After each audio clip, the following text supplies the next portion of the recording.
Haasan TV ನ್ಯೂಸ್ಗೆ ಸ್ವಾಗತ. ನಾನು ಚಾಂದಿನಿ. ಇದೀಗ ಮುಖ್ಯಾಂಶ. ಹೆಚ್ಚೆಚ್ಚು ಸಿರಿಧಾನ್ಯ ಬಳಸಿ ಉತ್ತಮ ಆರೋಗ್ಯ ತಮ್ಮದಾಗಿಸಿಕೊಳ್ಳಿ. ಹಾಸನದಲ್ಲಿ ಶಾಸಕ ಎಚ್.ಪಿ. ಸ್ವರೂಪ್ ಕರೆ. ನೂತನ ಶಿಥಿಲಾಗೃಹ ನಿರ್ಮಾಣಕ್ಕೆ ಶಾಸಕ ಎಚ್.ಪಿ. ಸ್ವರೂಪ್ ಗುದ್ದಲಿ ಪೂಜೆ. ಕಾಡಾನೆಗಳ ಇಂಡಿನ ದಾಳಿಗೆ 100ಕ್ಕೂ ಹೆಚ್ಚು ತೆಂಗಿನ ಮರಗಳು ನಾಶ, ಕಂಗಾಲಾದ ರೈತ. ಬೇಲೂರು ತಾಲೂಕಿನ ಮಾಳಿಗೆರೆ ಗ್ರಾಮದಲ್ಲಿ ಘಟನೆ. ಪ್ರತಿಯೊಬ್ಬರು ತಮ್ಮ ತಮ್ಮ ಮನೆಯಲ್ಲಿ ಸಿರಿಧಾನ್ಯವನ್ನ ಬಳಕೆ ಮಾಡೋದರ ಮೂಲಕ ಉತ್ತಮ ಆರೋಗ್ಯವನ್ನ ತಮ್ಮದಾಗಿಸಿಕೊಳ್ಳಬಹುದು. ಈ ಬಗ್ಗೆ ಹೆಚ್ಚೆಚ್ಚು ಪ್ರಚಾರದ ಅಗತ್ಯತೆ ಇದೆ ಎಂದು ಹಾಸನ ಕ್ಷೇತ್ರದ ಶಾಸಕ ಎಚ್.ಪಿ. ಸ್ವರೂಪ್ ತಿಳಿಸಿದರು. ನಗರದ ಜಿಲ್ಲಾ ಕ್ರೀಡಾಂಗಣದ ಆವರಣದಲ್ಲಿ ಜಿಲ್ಲಾಡಳಿತ, ಜಿಲ್ಲಾ ಪಂಚಾಯತ್, ಕೃಷಿ ಇಲಾಖೆ, ಕೃಷಿ ಕಾಲೇಜು ಕಾರೆಕೆರೆ ಹಾಗೂ ಹಾಸನ ಲಯನ್ಸ್ ಕ್ಲಬ್ ಇವರ ಸಂಯುಕ್ತಾಶ್ರಯದಲ್ಲಿ ಶುಕ್ರವಾರದಂದು ಬೆಳಗ್ಗೆ ಹಮ್ಮಿಕೊಳ್ಳಲಾಗಿದ್ದ ಸಿರಿಧಾನ್ಯ ಬಳಕೆ ಕುರಿತು ಅರಿವು ಮೂಡಿಸುವ ಜಾಥಾವನ್ನು ಉದ್ಘಾಟಿಸಿ ಮಾತನಾಡಿದ ಅವರು, ಆಧುನಿಕತೆಯ ಬದುಕಿನಲ್ಲಿ ಪೋಷಕಭರಿತ ಆಹಾರಗಳು, ಸಿರಿಧಾನ್ಯಗಳು ಕಣ್ಮರೆಯಾಗ್ತಿರುವುದು ಕಂಡು ಬಂದಿರುತ್ತೆ. ತಮ್ಮ ತಮ್ಮ ಮನೆಯಲ್ಲಿ ಪ್ರತಿಯೊಬ್ಬರು ಸಿರಿಧಾನ್ಯವನ್ನು ಬಳಕೆ ಮಾಡುವುದರ ಮೂಲಕ ಉತ್ತಮ ಆರೋಗ್ಯವನ್ನು ತಮ್ಮದಾಗಿಸಿಕೊಳ್ಳಬಹುದು ಅಂತ ಹೇಳಿದರು. ತಾವುಗಳು ಕೂಡ ಹೆಚ್ಚಿನ ಸಂಖ್ಯೆಯಲ್ಲಿ ತಾವು ಕೂಡ ಪ್ರಚಾರವನ್ನು ಮಾಡಬೇಕು. ಈಗಾಗಲೇ ವಾರಕ್ಕೊಂದು ಮೇಡಮ್ ಒಂದು ಸಂತೆಯನ್ನು ಕೂಡ ಮಾಡ್ತಾ ಇದ್ದಾರೆ. ಸಾವಯವ ಒಂದು ಸಂತೆಯನ್ನು ಕೂಡ ಎಲ್ಲ ಸೇರಿ ಮಾಡ್ತಾ ಇದ್ದಾರೆ. ಇನ್ನೂ ಹೆಚ್ಚಿನ ರೀತಿಯಲ್ಲಿ ಅದೊಂದು ಸಂತೆ ದೊಡ್ಡ ಮಟ್ಟದಲ್ಲಿ ಆಗಬೇಕು. ಇಂಥ ಒಂದು ನಿಟ್ಟಿನಲ್ಲಿ ಜಿಲ್ಲಾಡಳಿತ ಮತ್ತು ನಾವು ಎಲ್ಲರೂ ಕೂಡ ತಮ್ಮಗಳ ಜೊತೆ ಇರ್ತೀವಿ ಅಂತ ಹೇಳ್ತಾ, ಈ ಒಂದು ಸಿರಿಧಾನ್ಯದ ಬಗ್ಗೆ ಏನು ಅರಿವು ಮೂಡಲಿಕ್ಕೆ ಒಂದು ಕಾರ್ಯಕ್ರಮ ಇನ್ನೂ ಹೆಚ್ಚಿನ ಸಂಖ್ಯೆಯಲ್ಲಿ ಇವತ್ತು ಒಂದು ದಿನಕ್ಕೆ ಮಾತ್ರ ಸೀಮಿತವಾಗಿರಬಹುದು. ಪ್ರತಿದಿನ ಜಿಲ್ಲಾಧಿಕಾರಿ ಸಿ ಸತ್ಯಭಾಮ ಮಾತನಾಡಿ, ಇದೇ ತಿಂಗಳು 23ರಿಂದ 25ರವರೆಗೂ ಅಂತಾರಾಷ್ಟ್ರೀಯ ಸಿರಿಧಾನ್ಯ ಮತ್ತು ಸಾವಯವ ಮೇಳವನ್ನು ಬೆಂಗಳೂರಿನ ಅರಮನೆ ಮೈದಾನದಲ್ಲಿ ಆಯೋಜಿಸಲಾಗಿದೆ. ಪ್ರಸ್ತುತದಲ್ಲಿ ಯುವಜನರಿಗೆ ಸಿರಿಧಾನ್ಯ ತಿನ್ನೋದೇ ಫ್ಯಾಷನ್ ಟ್ರೆಂಡ್ ಆಗಿದೆ. ತಾತ ಮುತ್ತಾತನ ಕಾಲದಿಂದಲೂ ತಿನ್ನಲಾಗ್ತಿತ್ತು. ಸಾವಯವ ಆರ್ಗ್ಯಾನಿಕ್ ಎನ್ನುವುದೇ ಒಂದು ಟ್ರೆಂಡ್ ಆಗಿದ್ದು ಸ್ವಲ್ಪ ದರದಲ್ಲಿ ಹೆಚ್ಚಿರುತ್ತೆ ಅಂತ ಹೇಳಿದರು. ಸಿರಿಧಾನ್ಯವನ್ನು ಕಡಿಮೆ ಮಳೆಯಲ್ಲಿ, ಕಡಿಮೆ ನೀರಿನಲ್ಲಿ ಬೆಳೆಯಬಹುದು. ಈ ಬೆಳೆಗಳು ಹೆಚ್ಚು ಲಾಭದಾಯಕವಾಗಿದೆ. ರೈತ ಸಮಿತ್ರರು ಹೆಚ್ಚು ಸಿರಿಧಾನ್ಯವನ್ನು ಬೆಳೆಯಬೇಕು. ಹಾಗೆ ನಾವುಗಳು ಕೂಡ ಅದನ್ನೇ ಬಳಕೆ ಮಾಡೋಣ ಅಂತ ಕಿವಿ ಮಾತು ಹೇಳಿದರು. ಪಂಚಾಯತ್ ವತಿಯಿಂದ ಸಿರಿಧಾನ್ಯದ ನಡಿಗೆಯನ್ನು ಹಮ್ಮಿಕೊಂಡಿದ್ದೀವಿ. ಇವಾಗ ಸ್ಟೇಡಿಯಂನಿಂದ ಮೊದಲುಗೊಂಡು ಹೇಮಾವತಿ ಪ್ರತಿಮೆಯವರೆಗೂ ನಾವು ವಾಕಥಾನ್ ಮಾಡ್ತಾ ಇದ್ದೀವಿ. ಆಮೇಲೆ ಇದೇ ತಿಂಗಳ 23 ಮತ್ತು 23ರಿಂದ 25ರವರೆಗೆ ಬೆಂಗಳೂರಿನಲ್ಲಿ ಅಂತಾರಾಷ್ಟ್ರೀಯ ಸಿರಿಧಾನ್ಯ ಸಾವಯವ ಮೇಳ ನಡೀತಾ ಇದೆ. ಈಗ ಏನು ಅಂತಂದರೆ ನಮ್ಮ ಒಂದು ಫ್ಯಾಷನ್ ಟ್ರೆಂಡ್ ಅಂತಂದು ಹೇಳಿದ್ರೆ ಯುವಜನರಿಗೆ ಸಿರಿಧಾನ್ಯ ತಿನ್ನೋದೇ ಟ್ರೆಂಡ್. ಸಿರಿಧಾನ್ಯ ಏನು ನಮ್ಮ ತಾತ ಮುತ್ತಾತನ ಕಾಲದಿಂದ ತಿಂತಾ ಇದ್ರು. ಕೊರಲೆ, ನವಣೆ, ಸಾಮೆ, ಸಜ್ಜೆ, ಇದನ್ನ ಎಲ್ಲ ಬಳಸೋದೇ ಒಂದು ಟ್ರೆಂಡಿಂಗ್ ಆಗಿದೆ. ಆಮೇಲೆ ಸಾವಯವ ಆರ್ಗ್ಯಾನಿಕ್ ಅಂತಂದ್ಬಿಟ್ಟು ಬೆಂಗಳೂರಲ್ಲಿ ನೀವು ನೋಡಿದ್ರೆ ಮಾಲ್ಗಳಲ್ಲಿ ಆರ್ಗ್ಯಾನಿಕ್ ಅನ್ನೋದೇ ಒಂದು ಟ್ರೆಂಡ್. ಅದು ತುಂಬ ಕಾಸ್ಟ್ಲಿ ಇರುತ್ತೆ. ನಮ್ಮ ಎಲ್ಲ ರೈತ ಸನ್ಮಿತ್ರರು ಇದ್ದೀರಾ. ಈ ಒಂದು ಅಂದರೆ ಸಿರಿಧಾನ್ಯವನ್ನು ಕಡಿಮೆ ಮಳೆಯಲ್ಲಿ ಆಮೇಲೆ ಕಡಿಮೆ ಒಂದು ನೀರಿನ ಒಂದು ಇದರಲ್ಲಿ ನಾವು ಬೆಳಿಬೋದು. ಸೊ ಇದನ್ನು ಬೆಳೆದ್ರೆ ಈಗ ಹೆಚ್ಚು ಲಾಭದಾಯಕವೂ ಕೂಡ ಆಗಿದೆ. ಸೊ ನಮ್ಮ ರೈತ ಸನ್ಮಿತ್ರರು ಸಿರಿಧಾನ್ಯವನ್ನು ಬೆಳೀಲಿ, ಆಮೇಲೆ ನಾವೆಲ್ಲರೂ ಬಳಸೋಣ. ಯಾಕೆಂದರೆ ನಾವು ಇವಾಗ ಗೊತ್ತಾಗಿದೆ ನಮಗೆ ಏನು ನಮ್ಮ ಅನ್ನದಿಂದ ಬಿಳಿದು ಏನಿದೆ, ಅನ್ನದಿಂದ ಆಗಿರ್ಬೋದು, ನಮ್ಮ ಗೋಧಿ ಅಂತೀವಿ, ಈ ಅನ್ನ ತಿನ್ನಲ್ಲಪ್ಪ. ಜಿಲ್ಲಾ ಪಂಚಾಯತ್ ಮುಖ್ಯ ಕಾರ್ಯನಿರ್ವಹಣಾಧಿಕಾರಿ ಪೂರ್ಣಿಮಾ ಅವರು ಮಾತನಾಡಿ, ಅಂತಾರಾಷ್ಟ್ರೀಯ ಸಿರಿಧಾನ್ಯ ಮತ್ತು ಸಾವಯವ ಮೇಳದ ಅಂಗವಾಗಿ ಹಾಗೂ ಎಲ್ಲರೂ ಕೂಡ ಸಿರಿಧಾನ್ಯವನ್ನು ಉಪಯೋಗಿಸಬೇಕು ಎನ್ನುವ ಮಾಹಿತಿ ಕೊಡುವ ನಿಟ್ಟಿನಲ್ಲಿ ಜಾಗೃತಿಗಾಗಿ ಜಾಥಾ ಮಾಡಲಾಗ್ತಿದೆ. ನಾನು ಕಳೆದ 4 ವರ್ಷಗಳಿಂದಲೂ ಸಿರಿಧಾನ್ಯವನ್ನು ಉಪಯೋಗಿಸುತ್ತಿದ್ದು ಅದರ ಪ್ರಯೋಜನವನ್ನು ನಾನು ತಿಳಿದಿದ್ದೇನೆ ಅಂತ ಹೇಳಿದ್ರು. ರಕ್ತದ ಪ್ರಮಾಣದಲ್ಲಿ ಸಕ್ಕರೆ ನಿಯಂತ್ರಣಕ್ಕೆ ತುಂಬಾ ಅನುಕೂಲವಾಗುತ್ತೆ. ಇನ್ನು ನಮ್ಮ ತೂಕದ ಪ್ರಮಾಣ ಕೂಡ ಕಡಿಮೆಯಾಗುತ್ತೆ. ಯಾವುದೇ ರಾಸಾಯನಿಕ ಇಲ್ಲದೆ ಬೆಳೆಯುವಂತಹ ಬೆಳೆಗಳು ಇದಾಗಿದೆ ಅಂತ ಹೇಳಿದರು. 25ನೇ ತಾರೀಕಿವರೆಗೂ ಅಂತಾರಾಷ್ಟ್ರೀಯ ಸಿರಿಧಾನ್ಯ ಮತ್ತು ಸಾವಯವ ಮೇಳವನ್ನು ಆಯೋಜಿಸಿದ್ದಾರೆ. ಅದರ ಅಂಗವಾಗಿ ಇವತ್ತು ನಾವು ಒಂದು ವಾಕಥಾನನ್ನು ಇಲ್ಲಿ ಮಾಡ್ತಾ ಇದ್ದೇವೆ. ಅಂದರೆ ಎಲ್ಲರಿಗೂ ಕೂಡ ಸಿರಿಧಾನ್ಯದ ಬಗ್ಗೆ ಎಚ್ಚರವನ್ನು ಮತ್ತು ಎಲ್ಲರೂ ಕೂಡ ಉಪಯೋಗಿಸಬೇಕು ಅನ್ನೋ ಒಂದು ಮಾಹಿತಿಯನ್ನು ಕೊಡೋದು ಈ ವಾಕಥಾನ್ನ ಉದ್ದೇಶ ಆಗಿದೆ. ಸ್ವತಃ ನಾನು ಸುಮಾರು 4 ವರ್ಷದಿಂದ ಸಿರಿಧಾನ್ಯವನ್ನು ಬಳಸ್ತಾ ಇದ್ದೇನೆ. ನಮ್ಮ ರಕ್ತದ ಪ್ರಮಾಣ ಏನಿದೆ, ಸಕ್ಕರೆಯ ಅಂಶವನ್ನು ಕಂಟ್ರೋಲ್ ಮಾಡೋದಕ್ಕೆ ತುಂಬ ಅನುಕೂಲ ಆಗುತ್ತೆ ಸಿರಿಧಾನ್ಯವನ್ನು ಬಳಸಿದ್ರೆ. ಅಂದರೆ HbA1c ಕಂಟ್ರೋಲಲ್ಲಿರುತ್ತೆ. ಅದು ನನ್ನ ಸ್ವತಃ ಒಂದು ಅನುಭವದಿಂದ ನಾನು ನಿಮಗೆ ಹೇಳ್ತಾ ಇದ್ದೇನೆ. ಮತ್ತು ನಮ್ಮ ಏನು ತೂಕದ ಪ್ರಮಾಣ ವೆಯ್ಟ್ ಕಡಿಮೆ ಆಗುತ್ತೆ. ಇದೆಲ್ಲದರ ಒಟ್ಟಿಗೆ ಇದು ಯಾವುದೇ ರಾಸಾಯನಿಕವನ್ನ ಬಳಸದೆ ಬೆಳೆಯುವಂತಹ ಬೆಳೆಗಳು. ಈ ಕಾರ್ಯಕ್ರಮದಲ್ಲಿ ನಗರಸಭೆ ಅಧ್ಯಕ್ಷ ಎಂ ಚಂದ್ರೇಗೌಡ, ಜಿಲ್ಲಾ ವಾರ್ತಾಧಿಕಾರಿ ಮೀನಾಕ್ಷಿ, ಕೃಷಿಕ್ ಸಮಾಜದ ಜಿಲ್ಲಾಧ್ಯಕ್ಷ ತಮಲಾಪುರ ಕೃಷ್ಣೇಗೌಡ, ತೋಟಗಾರಿಕೆ ಇಲಾಖೆ ಉಪನಿರ್ದೇಶಕಿ ಮಂಗಳ, ಹಿರಿಯ ಸಹಾಯಕ ನಿರ್ದೇಶಕ ಹರ್ಷಿತ್ ಅಬ್ಜಂ, ಸಹಾಯಕ ನಿರ್ದೇಶಕ ತೇಜುಕುಮಾರ್, ಕೋಕಿಲಾ, ಲೀಡ್ ಬ್ಯಾಂಕಿನ ಲತಾ ಸರಸ್ವತಿ, ರಮೇಶ್ ಕುಮಾರ್ ಇತರರು ಉಪಸ್ಥಿತರಿದ್ದರು. ರೈತರು ಬೆಳೆದ ಬೆಳೆಗಳಿಗೆ ಸೂಕ್ತ ಬೆಲೆ ದೊರಕದೇ ಇದ್ದಾಗ ಉಳಿದ ಬೆಳೆಗಳ ಶೇಖರಣೆ ಮಾಡಲು ಹಳೆಯ ಶೀತಲಗೃಹ ಶೀತಲಗೊಂಡಿರುವುದರಿಂದ 2000 ಮೆಟ್ರಿಕ್ ಟನ್ ಸಾಮರ್ಥ್ಯವುಳ್ಳ ದೊಡ್ಡ ಮಟ್ಟದ ಶೀತಲಗೃಹ ನಿರ್ಮಾಣ ಮಾಡಲಾಗ್ತಾ ಇದೆ ಎಂದು ಹಾಸನ ಕ್ಷೇತ್ರದ ಶಾಸಕ ಎಚ್.ಪಿ. ಸ್ವರೂಪ್ ತಿಳಿಸಿದರು. ನಗರದ ಎಪಿಎಂಸಿ ಆವರಣದಲ್ಲಿರುವ ತೋಟಗಾರಿಕೆ ಇಲಾಖೆ ಅಡಿಯಲ್ಲಿ ಹೊಸದಾಗಿ ಶೈತ್ಯಾಗಾರ ನಿರ್ಮಾಣಕ್ಕೆ ಇಂದು ಗುದ್ದಲಿ ಪೂಜೆ ನೆರವೇರಿಸಿ ಮಾತನಾಡಿದ ಅವರು, ಗುಣಮಟ್ಟ ಕಾಯ್ದುಕೊಂಡು ಶೀಘ್ರವಾಗಿ ಕಾಮಗಾರಿ ಪೂರ್ಣಗೊಳಿಸಬೇಕು. ಈ ಶಿಥಿಲಾಗೃಹ ನಿರ್ಮಾಣದಿಂದ ಶೀಘ್ರವಾಗಿ ರೈತರು ಬೆಳೆದ ಆಲೂಗೆಡ್ಡೆ ಮತ್ತು ತರಕಾರಿಗಳನ್ನು ಶೇಖರಿಸಿಡಲು ಅನುಕೂಲವಾಗಲಿದೆ ಎಂದ ಅವರು, ಸದಾಕಾಲ ರೈತರಿಗೆ ಬೆಂಬಲ ನೀಡುವುದಾಗಿ ಹೇಳಿದರು. ಎಪಿಎಂಸಿ ಆವರಣದಲ್ಲಿ ತೋಟಗಾರಿಕೆ ಇಲಾಖೆಯವ್ರದ್ದು ಏನು 2 ಎಕರೆ 10 ಗುಂಟೆ ಜಾಗ ಇದೆ. ಇವತ್ತೊಂದು ರೈತರಿಗೆ ಅನುಕೂಲ ಆಗುವಂತೆ ಶೀತಲಗೃಹ ಏನು ಹೊಸದಾಗಿ ಕಟ್ಟುವಂಥ ಒಂದು ಗುದ್ದಲಿ ಪೂಜೆ ಒಂದು ಕಾರ್ಯಕ್ರಮಕ್ಕೆ ಆಗಮಿಸುವಂಥ ನಮ್ಮ ಎಪಿಎಂಸಿ ಸಂಘದ ಅಧ್ಯಕ್ಷರು, ನನ್ನ ಹಿರಿಯರು, ಮಾರ್ಗದರ್ಶಕರು ಅಂತ ಗೋಪಾಲಣ್ಣವರು ಮತ್ತು ತರಕಾರಿ ಸಂಘದವರು ಆನಂದಣ್ಣವರು ಮತ್ತೆಲ್ಲ ನನ್ನ ಹಿರಿಯರು ಮಂಜೇಗೌಡರು ಮತ್ತು ದೇವರಾಜಣ್ಣ, ಸುರೇಶಣ್ಣ ಎಲ್ಲರೂ ಕೂಡ ಆಗಮಿಸಿದ್ದಾರೆ. ಇವತ್ತು ರೈತರಿಗೆ ನಮ್ಮ ಅಧ್ಯಕ್ಷರು ಹೇಳಿದಾಗೆ ರೈತರಿಗೆ ಅನುಕೂಲ ಆಗುವಂತೆ ಅವ್ರು ಏನೇ ಬೆಳೆದಂಥ ತರಕಾರಿ ಏನು ಬೆಲೆ ಇರಲ್ಲ ಅದನ್ನು ಸ್ವಲ್ಪ ತಿಂಗಳು ನಾವು ಏನು ಅದನ್ನು ಶೇಖರಣೆ ಮಾಡಲಿಕ್ಕೆ ಒಂದು ಶೀತಲಗೃಹ ಇವತ್ತು ದೊಡ್ಡ ಮಟ್ಟದಲ್ಲಿ ಏನು ಹಳೆಯದಿತ್ತು ಅದು ಶೀತಲಗೊಂಡಿತ್ತು. ಅದೇ ರೀತಿ 2000 ಮೆಟ್ರಿಕ್ ಟನ್ ಒಂದು ಶೇಖರಣೆ ಮಾಡೋಕ್ಕೆ ದೊಡ್ಡ ಮಟ್ಟದ ಒಂದು ಶೀತಲಗೃಹವನ್ನು ಇತ್ತು. ಏನು ಕಾಮಗಾರಿಗೆ ಇವತ್ತು ಗುದ್ದಲಿ ಪೂಜೆ ಕೊಟ್ಟಿದ್ದೀವಿ. ಶೀಘ್ರದಲ್ಲೇ ಅದು ಕಾಮಗಾರಿ ಕೂಡ ಗುಣಮಟ್ಟದ ಇದು ಕೆಲಸವನ್ನು ಮಾಡಬೇಕು ಅಂತ ಈಗಾಗಲೇ ಅಧಿಕಾರಿಗಳಿಗೆ ತೋಟಗಾರಿಕೆ ಆಲೂಗೆಡ್ಡೆ ವರ್ತಕರ ಸಂಘದ ಅಧ್ಯಕ್ಷರಾದ ಗೋಪಾಲ್ ಅವರು ಮಾತನಾಡಿ, ಈ ಹಿಂದೆ ಇದ್ದ ಶೀತಲಗೃಹ ಶಿಥಿಲವಾಗಿತ್ತು, ಹಾಗಾಗಿ ಬಹಳ ದಿನಗಳ ಬೇಡಿಕೆ ಇದಾಗಿತ್ತು. ರೈತರಿಗೆ ಸರ್ಕಾರದಿಂದ ಬಹಳ ಉಪಯುಕ್ತವಾಗುವ ಕೆಲಸ ಇದಾಗಿದೆ ಅಂತ ಹೇಳಿದ್ರು. ಜಿಲ್ಲೆಯಲ್ಲಿ ಹೆಚ್ಚಾಗಿ ರೈತರು ಆಲೂಗೆಡ್ಡೆಯನ್ನು ಬೆಳೆಯುತ್ತಾರೆ ಹಾಗೂ ಹಳೆಬೀಡಿನ, ಜಾವಗಲ್, ಸಾಲಗಾಮಿ ಭಾಗಗಳಿಂದ ತರಕಾರಿಗಳು ಹೆಚ್ಚಾಗಿ ಬರುತ್ತೆ. ಇವುಗಳ ಬೆಲೆ ಕುಸಿತವಾದಾಗ ರೈತರಿಗೆ ನಷ್ಟವಾಗುತ್ತೆ. ಅಂತಹ ಸಂದರ್ಭಗಳಲ್ಲಿ ಅವುಗಳನ್ನು ಶೇಖರಿಸಿಟ್ಟು ಬೆಲೆ ಏರಿಕೆಯಾದಾಗ ಮಾರಾಟ ಮಾಡಲು ಪ್ರಯೋಜನವಾಗುತ್ತೆ ಅಂತ ಅವರು ತಿಳಿಸಿದರು. ಏನು ಇವತ್ತಿನ ಶೀತಲಗೃಹ ಗುದ್ದಲಿ ಪೂಜೆ ಇವತ್ತು ನಮ್ಮ ಹಾಲಿ ಶಾಸಕರು ಸ್ವರೂಪ್ ಪ್ರಕಾಶ್ ಅವರ ಅಧ್ಯಕ್ಷತೆಯಲ್ಲಿ ಗುದ್ದಲಿ ಪೂಜೆ ನೆರವೇರಿದೆ. ಈ ರೈತರಿಗೆ ಭಾಳ ಉಪಯೋಗ ತರ್ತಕ್ಕಂಥ ಒಂದು ಒಳ್ಳೆ ಕೆಲಸ. ಹಿಂದೆ ಇದ್ದಂಥ ಶೀತಲಗೃಹ ಶೀತಲವಾಗಿತ್ತು, ಅದರಿಂದ ಭಾಳ ದಿನಗಳ ಬೇಡಿಕೆ ಆಗಿತ್ತು. ಸರ್ಕಾರದಿಂದ ರೈತರಿಗೆ ಭಾಳ ಬಹುಪಯೋಗಿ ಆಗುವಂಥ ಒಂದು ಕೆಲಸ. ರೈತರು ತರಕಾರಿಗಳನ್ನ ಅಥವಾ ನಮ್ಮ ಹಾಸನ ಆಲೂಗೆಡ್ಡೆ ಬೆಳೆಯಲ್ಲಿ ಭಾಳ ಮುಂಚಿತವಾಗಿ ಕರ್ನಾಟಕದಲ್ಲೇ ಭಾಳ ಹೆಸರುವಾಸಿಯಾದಂಥ ಒಂದು ಸ್ಥಳ. ಇಂಥ ಜಾಗದಲ್ಲಿ ಮೊದಲು ನಮ್ಮ ರೈತರು ಆಲೂಗೆಡ್ಡೆಯನ್ನು ಶೇಖರಣೆ ಮಾಡ್ತಾಯಿದ್ರು. ಮತ್ತು ತರಕಾರಿಗೂ ಭಾಳ ಪ್ರಸಿದ್ಧವಾದಂಥ ನಮ್ಮ ಹಳೆಬೀಡು, ಜವಗಲ್ಲು, ಸಾಲ್ಗಾಮೆ ಈ ಕಡೆ ಭಾಗದಿಂದ ಎಲ್ಲ ತರಕಾರಿ ಬರುವಂಥದ್ದು ಈ ಮಾರ್ಕೆಟ್ನಲ್ಲಿ. ಇದನ್ನು ಸಹ ಶೀತಲಗೃಹವನ್ನು ಉಪಯೋಗಿಸ್ಕೋಬೋದು. ಆಲೂಗೆಡ್ಡೆ ಬೆಳೆದಾಗ ರೈತರು ಶೀತಲಗೃಹವನ್ನು ಉಪಯೋಗಿಸ್ಕೋಬಹುದು. ಈ ಕಾರ್ಯಕ್ರಮದಲ್ಲಿ ನಗರಸಭೆಯ ಅಧ್ಯಕ್ಷರಾದ ಚಂದ್ರೇಗೌಡ, ತೋಟಗಾರಿಕೆ ಇಲಾಖೆ ಉಪನಿರ್ದೇಶಕರಾದ ಮಂಗಳ, ಹಿರಿಯ ಸಹಾಯಕ ನಿರ್ದೇಶಕ ಹರ್ಷಿತ್ ಅಬ್ಸಂ, ಸಹಾಯಕ ನಿರ್ದೇಶಕ ತೇಜುಕುಮಾರ್ ಇತರರು ಉಪಸ್ಥಿತರಿದ್ದರು. ಕಾಡಾನೆಗಳ ಹಿಂಡಿನ ದಾಳಿಗೆ 100ಕ್ಕೂ ಹೆಚ್ಚು ತೆಂಗಿನ ಮರಗಳು ನಾಶವಾಗಿದೆ. ಕಷ್ಟಪಟ್ಟು ಬೆಳೆದಿದ್ದ ತೆಂಗಿನ ಮರಗಳನ್ನ ಕಳೆದುಕೊಂಡು ರೈತ ಕಂಗಾಲಾದ ಘಟನೆ ಬೇಲೂರು ತಾಲೂಕಿನ ಮಾಳಿಗೆರೆ ಗ್ರಾಮದಲ್ಲಿ ನಡೆದಿದೆ. ಇಂದು ಮುಂಜಾನೆ ದಾಳಿ ಮಾಡಿರುವ 40ಕ್ಕೂ ಹೆಚ್ಚು ಕಾಡಾನೆಗಳು 16 ಎಕರೆ ಪ್ರದೇಶಗಳಲ್ಲಿ ಬೆಳೆದಿದ್ದ 100 ತೆಂಗಿನ ಮರಗಳನ್ನು ಗಜಪಡೆ ನಾಶ ಮಾಡಿದೆ.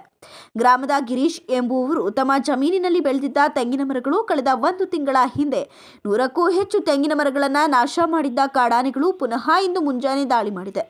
ಉಳಿದಿದ್ದ ಎಲ್ಲ 100 ತೆಂಗಿನ ಮರಗಳನ್ನು ನಾಶ ಮಾಡಿದೆ. ಫಸಲಿಗೆ ಬಂದಿದ್ದ 100 ತೆಂಗಿನ ಮರಗಳನ್ನು ಕಳೆದುಕೊಂಡು ಕಣ್ಣೀರಿಟ್ಟ ಅನ್ನದಾತ ಮಾಹಿತಿ ನೀಡಿದ್ರು. ಸ್ಥಳಕ್ಕೆ ಬಾರದ ಅರಣ್ಯ ಇಲಾಖೆ, ಇಟಿಎಫ್ ಸಿಬ್ಬಂದಿ ಕಾಡಾನೆ ಹಾವಳಿಗೆ ಶಾಶ್ವತ ಪರಿಹಾರ ಕಂಡು ಹಿಡಿಯದ ಅರಣ್ಯ ಇಲಾಖೆ ಹಾಗೂ ಸರ್ಕಾರದ ವಿರುದ್ಧ ಸ್ಥಳೀಯರು ಆಕ್ರೋಶ ವ್ಯಕ್ತಪಡಿಸಿದ್ದಾರೆ.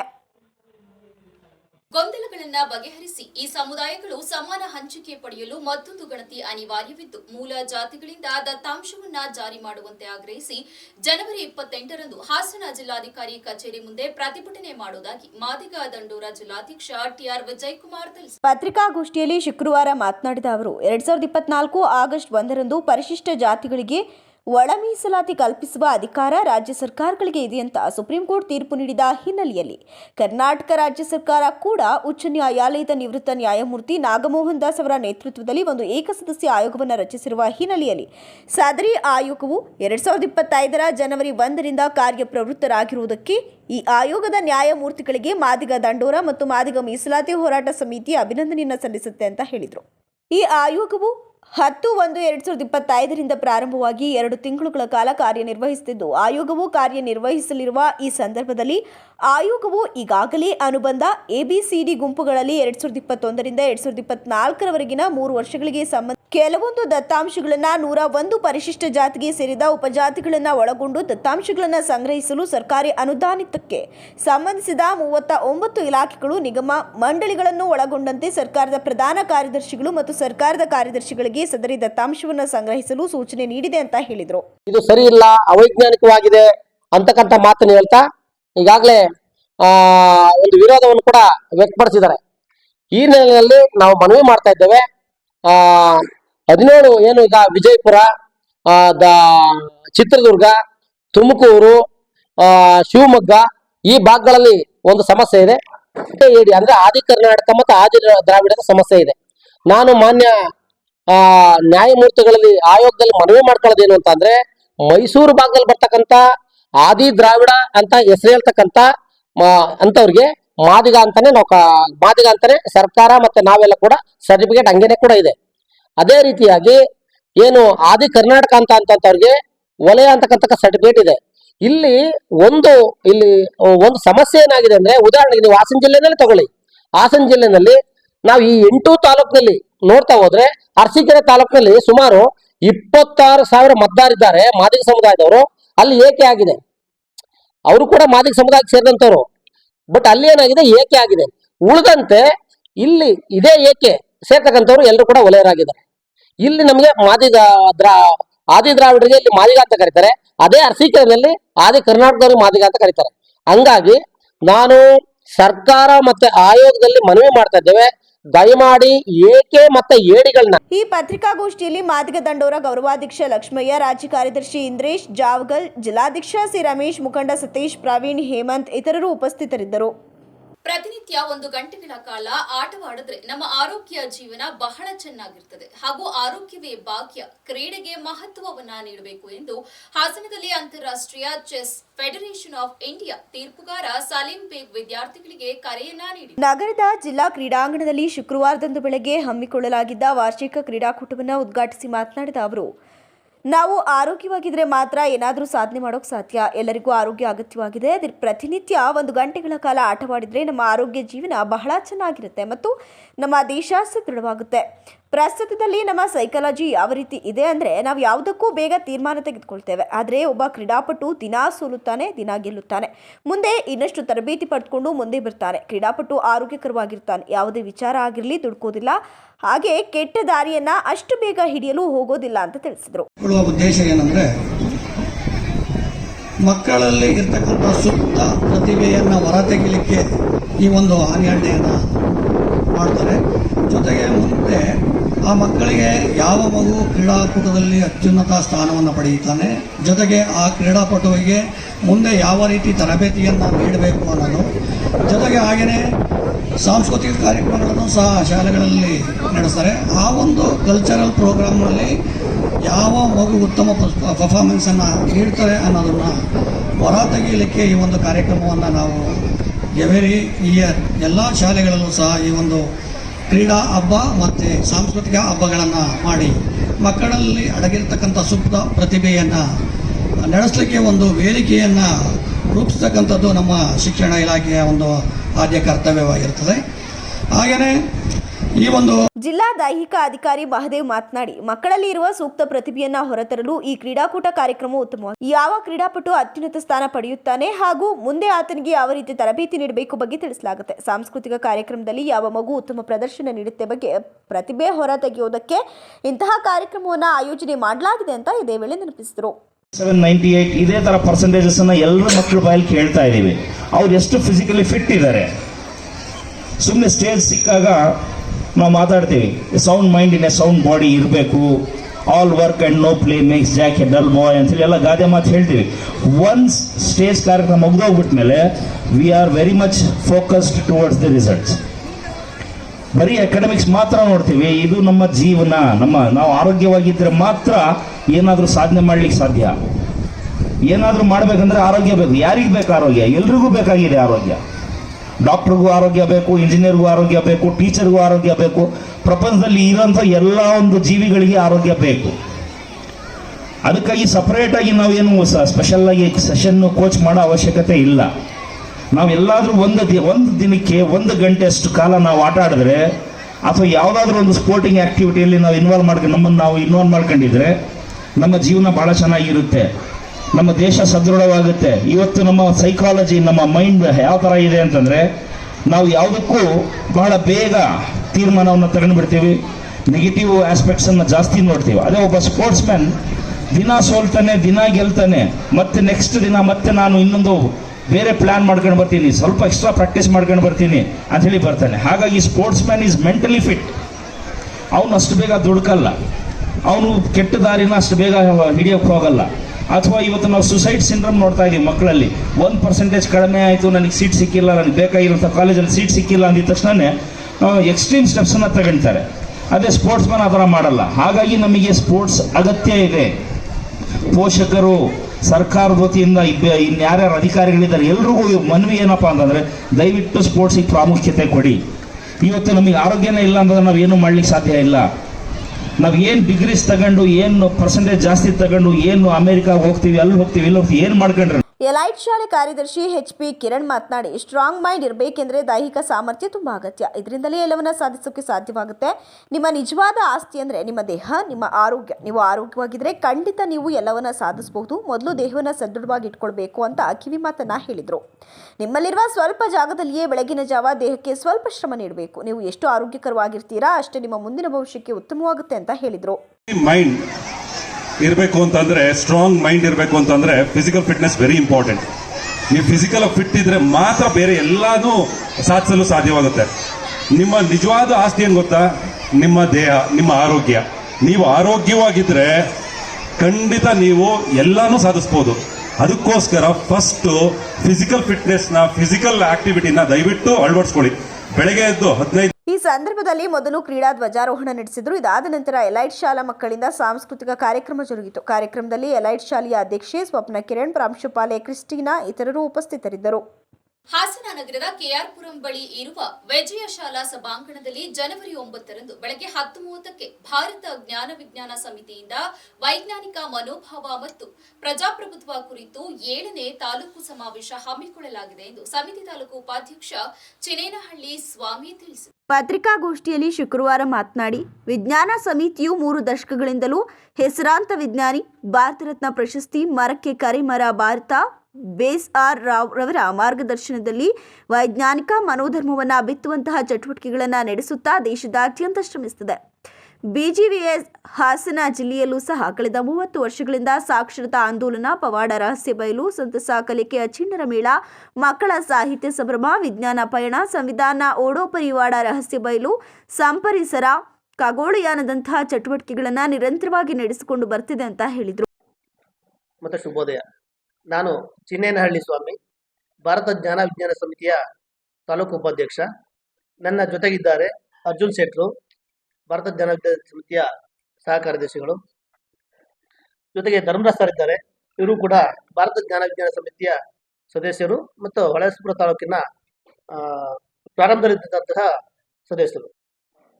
ಆತ್ಮೀಯರೇ, ನಿಮಗೆಲ್ಲರೂ ಕೂಡ ಗೊತ್ತಿದೆ, ಭಾರತ ಜ್ಞಾನ ವಿಜ್ಞಾನ ಸಮಿತಿ ಸುಮಾರು 30 ವರ್ಷಗಳಿಂದ ದೇಶಾದ್ಯಂತ ಸಾಮಾನ್ಯ ಜನಗಳಲ್ಲಿ, ಪ್ರಜೆಗಳಲ್ಲಿ ಭಾರತದ ಸಂವಿಧಾನದ ಆಶಯದಂತೆ ಜನಗಳಲ್ಲಿ ವೈಜ್ಞಾನಿಕ ಮನೋಭಾವನೆಯನ್ನ ಬಿತ್ತಿರ್ತಕ್ಕಂತಹ ಕೆಲಸವನ್ನ ಮಾಡಿಕೊಂಡು ಬರ್ತಾ ಇದೆ. ಅದೇ ರೀತಿ ಹಾಸನ ಜಿಲ್ಲಾ ಘಟಕಕ್ಕೂ ಕೂಡ 3 ದಶಕಗಳಿಂದ ಕೂಡ ಜನಪರವಾದಂತಹ ಜನರಲ್ಲಿ ಮೌಢ್ಯವನ್ನ ಹೋಗಲಾಡಿಸ್ತಕ್ಕಂತಹ ವಿಜ್ಞಾನವನ್ನ ಬಿತ್ತಕ್ಕಂತಹ ಕೆಲಸವನ್ನ ಮಾಡ್ಕೊಂಡು ಬರ್ತಾ ಇದೆ. ಇದಕ್ಕೆ ನಮಗೆ ಮುಖ್ಯವಾದಂತಹ ಫೌಂಡರು ರಾಷ್ಟ್ರಕ್ಕೆ ಪ್ರೊಫೆಸರ್ CNR ರಾವ್ರವರು. ಅವರ ಮಾರ್ಗದರ್ಶನದಲ್ಲಿ ಈ ವೈಜ್ಞಾನಿಕ ಮನೋಧರ್ಮವನ್ನ ಬಿತ್ತಕ್ಕಂತಹ ಚಟುವಟಿಕೆಗಳನ್ನು ನಡೆಸುವಂತಹ ಕೆಲಸವನ್ನ ದೇಶಾದ್ಯಂತ ಈ ಪತ್ರಿಕಾಗೋಷ್ಠಿಯಲ್ಲಿ ಭಾರತ ಜ್ಞಾನ ವಿಜ್ಞಾನ ಸಮಿತಿ ಸಹ ಕಾರ್ಯದರ್ಶಿ ಅರ್ಜುನ್ ಶೆಟ್ಟಿ, ಸದಸ್ಯರಾದ ಧರ್ಮರಾಜು ಇತರರು ಉಪಸ್ಥಿತರಿದ್ದರು. ಪುರಸಭಾ ವ್ಯಾಪ್ತಿಯ 23 ವಾರ್ಡ್ಗಳಲ್ಲೂ ರಸ್ತೆ ಗುಂಡಿ ಬಿದ್ದು ಹಾಳಾಗಿದ್ದು ಡಾಂಬರಿನಿಂದ ಮುಚ್ಚುವ ಕಾಮಗಾರಿಗೆ ಚಾಲನೆ ನೀಡಲಾಗ್ತಾ ಇದೆ ಎಂದು ಬೇಲೂರು ಪುರಸಭಾ ಅಧ್ಯಕ್ಷ AR ಅಶೋಕ್ ಪುರಸಭೆ ವ್ಯಾಪ್ತಿಯ 5ನೇ ವಾರ್ಡಿನಲ್ಲಿ ಗುಂಡಿ ಬಿದ್ದ ರಸ್ತೆಯನ್ನ ಪರಿಶೀಲನೆ ನಡೆಸಿ ಮಾತನಾಡಿದ ಅವರು 24ನೇ ತಾರೀಕು ದರ್ಗಾ ಉದ್ಘಾಟನೆ ಕೈಗೊಳ್ಳಲಿದ್ದು ಅಷ್ಟರೊಳಗೆ ಹೊಳೆ ಬೀದಿಯಲ್ಲಿ ಗುಂಡಿ ಬಿದ್ದ ರಸ್ತೆಯನ್ನ ಡಾಂಬರೀಕರಣ ಮಾಡಿ ಮುಚ್ಚಲಾಗುತ್ತೆ. ಈ ಹಿಂದೆ ಸುರಿದ ಭಾರೀ ಮಳೆಗೆ ಅನೇಕ ಕಡೆಗಳಲ್ಲಿ ಗುಂಡಿ ಬಿದ್ದು ರಸ್ತೆ ಹಾಳಾಗಿತ್ತು. ಅದನ್ನ ಕೇವಲ ಜಲ್ಲಿ ಮಣ್ಣು ಹಾಕಿ ಮುಚ್ಚಲಾಗಿತ್ತು. ಈಗ ಡಾಂಬರೀಕರಣದಿಂದ ಮುಚ್ಚಿ ಸಾರ್ವಜನಿಕರಿಗೆ ತಿರುಗಾಡೋಕೆ ಉತ್ತಮ ರಸ್ತೆಯನ್ನು ಮಾಡಿಕೊಡಲಾಗ್ತದೆ. ಪುರಸಭಾ ಸದಸ್ಯರುಗಳು ಅವರವರ ವಾರ್ಡ್ಗಳಲ್ಲಿ ಗುಂಡಿ ಬಿದ್ದು ಹಾಳಾಗಿರುವ ರಸ್ತೆಗೆ ಮಾಹಿತಿ ನೀಡಿದ್ದು ಅಂತಹವರ ವಾರ್ಡ್ಗಳಲ್ಲಿನ ಗುಂಡಿ ಬಿದ್ದ ರಸ್ತೆಯನ್ನ ಡಾಂಬರೀಕರಣದಿಂದ ಮುಚ್ಚುವ ಮೂಲಕ ವಾಹನ ಸವಾರರಿಗೆ ವಾರ್ಡಿನ ನಿವಾಸಿಗಳಿಗೆ ತಿರುಗಾಡೋಕೆ ಉತ್ತಮ ರಸ್ತೆಯನ್ನು ನಿರ್ಮಾಣ ಮಾಡಿಕೊಡಲಾಗ್ತದೆ ಅಂತ ತಿಳಿಸಿದರು. ಏನು ನಾವು ಈ ರಸ್ತೆ ಗುಂಡಿ ಬಿದ್ದು ಹಾಳಾಗಿತ್ತು ಅದನ್ನು ಡಾಂಬರ್ ಹಾಕಿ ಪ್ಯಾಚ್ ಮಾಡುವಂಥ ಒಂದು ಕಾಯಕಲ್ಪ ಅಂದರೆ ಕೆಲಸನ ಇವತ್ತು ನಾವು ಕೈಗೆ ಎತ್ಕೊಂಡಿದ್ದೀವಿ. ಇವತ್ತು ನಮ್ಮ ಚೀಫ್ ಆಫೀಸರು, ಇಂಜಿನಿಯರು ಜೊತೆಗೆ ವಾರ್ಡಿನ ಸದಸ್ಯರಾದಂಥ ಜಮಾಲುದ್ದೀನ್ ರವರು, ಅದ್ರ ಜೊತೆಗೆ ಡಾಂಬರೀಕರಣ ಕೆಲಸ ಮಾಡುವ ರಜಾಕ್ ರವರನ್ನು ಸಹ ಕರ್ಕೊಂಡು ಈ ಹೊಳೆ ಬೀದಿಗೆ ಬಂದಿದ್ದೀವಿ. ಏನು ದರ್ಗಾದ್ದು ದೇವಸ್ಥಾನದ ಕೆಲಸ 24ನೇ ತಾರೀಕು ಇರೋದ್ರಿಂದ ಅಷ್ಟು ಒಳಗಡೆ ನಾವು ಈ ಗುಂಡಿ ಮುಚ್ಚುವಂಥ ಕೆಲಸ ಮಾಡಿ ಬರೀ ಗುಂಡಿ ಮುಚ್ಚಿ 40 mm ಜಲ್ಲಿ ಹಾಕಿ ಹೋಗಿದ್ವಿ ಹೋದ ಸಲ. ಆ ಥರ ಆಗಬಾರ್ದು ಅಂತೇಳಿ ಈ ಸಲ ಡಾಂಬರ್ ಹಾಕಿ ಮುಚ್ಚುವಂಥ ಕಾರ್ಯಕ್ರಮ. ಈ ಸಂದರ್ಭದಲ್ಲಿ ಪುರಸಭಾ ಸದಸ್ಯ ಜಮಾಲುದ್ದೀನ್, ಮುಖ್ಯಾಧಿಕಾರಿ ಸುಜಯ್ ಕುಮಾರ್, ಪುರಸಭಾ ಇಂಜಿನಿಯರ್ ಮೋಹನ್, ಕಾಮಗಾರಿ ನಡೆಸುವ ರಜಾಕ್, ಪುರಸಭಾ ಸಿಬ್ಬಂದಿ ಹರೀಶ್ ಸೇರಿದಂತೆ ಇತರರು ಉಪಸ್ಥಿತರಿದ್ದರು. ಕೊನೆಯಲ್ಲಿ ಮತ್ತೊಮ್ಮೆ ಮುಖ್ಯಾಂಶಗಳು. ಹೆಚ್ಚೆಚ್ಚು ಸಿರಿಧಾನ್ಯ ಬಳಸಿ ಉತ್ತಮ ಆರೋಗ್ಯ ತಮ್ಮದಾಗಿಸಿಕೊಳ್ಳಿ. ಹಾಸನದಲ್ಲಿ ಶಾಸಕ HP ಸ್ವರೂಪ್ ಕರೆ. ನೂತನ ಶಿಥಿಲಾಗೃಹ ನಿರ್ಮಾಣಕ್ಕೆ ಶಾಸಕ HP ಸ್ವರೂಪ್ ಗುದ್ದಲಿ ಪೂಜೆ. ಕಾಡಾನೆಗಳ ಹಿಂಡಿನ ದಾಳಿಗೆ 100ಕ್ಕೂ ಹೆಚ್ಚು ತೆಂಗಿನ ಮರಗಳು ನಾಶ, ಕಂಗಾಲಾದ ರೈತ. ಬೇಲೂರು ತಾಲೂಕಿನ ಮಾಳಿಗೆರೆ ಗ್ರಾಮದಲ್ಲಿ ಘಟನೆ.